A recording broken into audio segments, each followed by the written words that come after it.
السلام علیکم ورحمۃ اللہ وبرکاتہ۔ دوستو، اس وقت ایک بڑی خبر ممبئی سے ہمارے رپورٹر مفتی ابو ایوب جمعیت علماء نے ہمیں بھیجی ہے۔ جی ہاں، خبر کچھ اس طریقے سے ہے کہ علماء اور ائمہ مسجدوں کے اماموں کو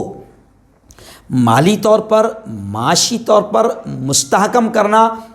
مضبوط کرنا نہایت ضروری ہے۔ اس کے لیے باقاعدہ ممبئی کے مشہور ادارہ انجمن اسلام میں روزگار کنونشن ہوا، جس میں علماء کرام نے زبردست دلچسپی دکھائی۔ میں آپ کو بتاؤں کہ آل انڈیا علماء بورڈ نے علماء اور اماموں کو روزگار سے جوڑنے کے لیے علماء اور ائمہ روزگار کنونشن کا انجمن اسلام میں انعقاد کیا تھا۔ اس موقع پر ممبئی شہر، آس پاس اور دور دراز کے علاقوں سے بڑی تعداد میں ٹریننگ کے لیے علماء نے آن لائن فارم پر کیے۔ ٹریننگ کے بعد انہیں سرٹیفکیٹ اور رعایتی داموں میں ادویات، دوائیں وغیرہ بھی دستیاب کرائی جائیں گی۔ 8 اکتوبر کی شام انجمن اسلام میں آل انڈیا علماء بورڈ اور مولانا آزاد پیرامیڈیکل کالج کے اشتراک سے یہ روزگار convention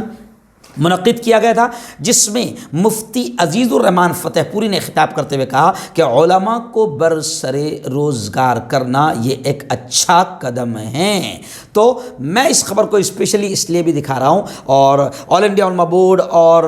paramedical Maulana Azad paramedical college کا میں شکریہ بھی ادا کرتا ہوں کہ یہ ایک اچھی چیز ہے کہ آپ نے روزگار کنونشن رکھ کر علماء اور ائمہ مساجد کو ٹریننگ دینے کا کام کیا تاکہ وہ مالی طور پر، معاشی طور پر مضبوط ہو۔ میرا خود کا ماننا ہے، میں 15 سالوں سے یہ بیان کر رہا ہوں کہ اگر ہمارا عالم، ہمارا مسجد کا امام معاشی اعتبار سے، مالی اعتبار سے مستحکم ہوگا، مضبوط ہوگا، تو وہ اللہ اور اس کے رسول کے پیغام کو حقانیت اور بے باکی کے ساتھ امت تک پہنچا پائے گا۔ اور اگر وہ مسجد کا امام یا وہ عالم اگر کمزور ہے اور صرف روزی روٹی اس کی امامت ہی ہے، مصلی ہی اس کی روزی روٹی ہے، نماز پڑھانا، تو پھر وہ ڈر کر رہے گا، ٹرسٹی ناراض نہ ہو جائے، محلے کا 2 نمبری سیٹ ساتھ ناراض نہ ہو جائے، پھر وہ سود کے خلاف بات نہیں کرے گا، بیاج کے خلاف بات نہیں کرے گا، حلال و حرام پر دبنگ انداز میں، بے باک انداز میں اللہ کے اور اس کے رسول کا پیغام نہیں سنائے گا۔ تو میں بالکل